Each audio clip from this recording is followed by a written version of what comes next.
एला हमेशा से एक मेहरबान और शरीफ लड़की थी, लेकिन इसकी जिंदगी ने अपने वालिद के इंतकाल के बाद एक सख्त मोड़ लिया था। इसकी सौतेली माँ और सौतेली बहनें इसके साथ एक नौकर की तरह सलूक करती थीं। इसे घर के तमाम काम करने पर मजबूर करती थीं जब वो घर में सस्ती करती थी। मुश्किलात के बावजूद एला ने कभी भी अपनी प्यारी तबीयत नहीं खोई और एक बेहतर मुस्तकबिल के ख्वाब देखती रही।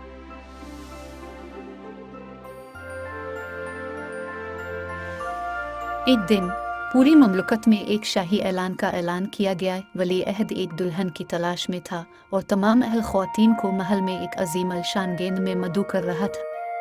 एला की सौतेली बहनें इस मौके पर बहुत खुश हुईं, लेकिन उन्होंने वाज़े किया कि एला को इस तरह के परवकार तकरीब में शिरकत के लिए खुश आमदीद नहीं कहा गया। उन्होंने इसे बेदर्दी से ताना देते हुए कहा कि वो इतनी गरीब और आम है कि कभी शहजादे की आंख नहीं पकड़ सकती।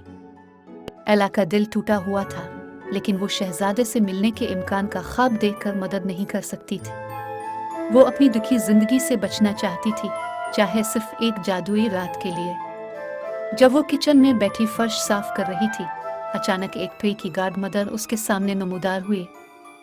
अपनी छुरी की लहर के साथ उसने एला के फटे हुए लिबास को एक खूबसूरत गाउन में और उसके चीथड़ों को शीशे की चप्पल में बदल दिया। इसके बाद इसने कद्दू को एक शानदार गाड़ी में और चूहों को सफेद घोड़ों में बदल दिया। एला इस अचानक तब्दीली से हैरान रह गई और उसने अपनी परियों की गार्ड मदर का बेहद शुक्रिया अदा किया। आधी रात से पहले घर वापस आने की वार्निंग के साथ वो गेंद पर जा चुकी थी। महल में दाखिल होते ही शहजादे समेत सबकी नजरें उसकी तरफ उठ गई। वो फौरी तौर पर उसकी खूबसूरती और फजल से मुतासिर हुआ और उसे रक्स करने को कहा। उन्होंने पूरी शाम इकट्ठे गुजारी, एक दूसरे की सोबत में खो गए। लेकिन जैसे ही घड़ी आधी रात को बजने लगी, एला को गार्ड मदर की वार्निंग याद आई और शहजादे के पास इसके शीशे की सिर्फ एक चप्पल छोड़कर महल से भाग गए। शहजादा इस पुरस्कार लड़की को तलाश करने के लिए पुरज़्म था जिसने इसका दिल चुरा लिया था, और उसने पूरी ममलकत में तलाश शुरू की। हर लड़की से शीशे की चप्पल आजमाने को कहा। जब शहजादे का वफद बिलाखिर एला के घर पहुंचा, तो उसकी सौतेली बहनों ने अपने पांव छोटी चप्पल में निचोड़ने की शिद्दत से कोशिश की, लेकिन इसका कोई फायदा नहीं हुआ। जब एला आगे बढ़ी तो चप्पल बिल्कुल फुट हो गई। शहजादा अपनी सच्ची मोहब्बत पाकर बहुत खुश था और उसने एला को महल में ले गया, जहां उनकी शादी एक शानदार तकरीब में हुई थी। एला की जिंदगी हमेशा के लिए बदल गई थी और उसे दोबारा कभी अपने सौतेले खानदान के जुल्म को बर्दाश्त नहीं करना पड़ा।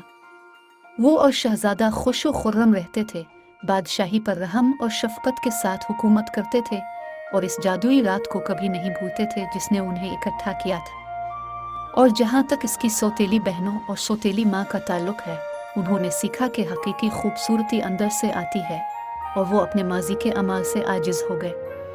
तब से वो सब के साथ शफकत और एहतराम के साथ पेश आए, ये जानते हुए कि हकीकी खुशी जुल्म और लालच से कभी नहीं मिल सकती।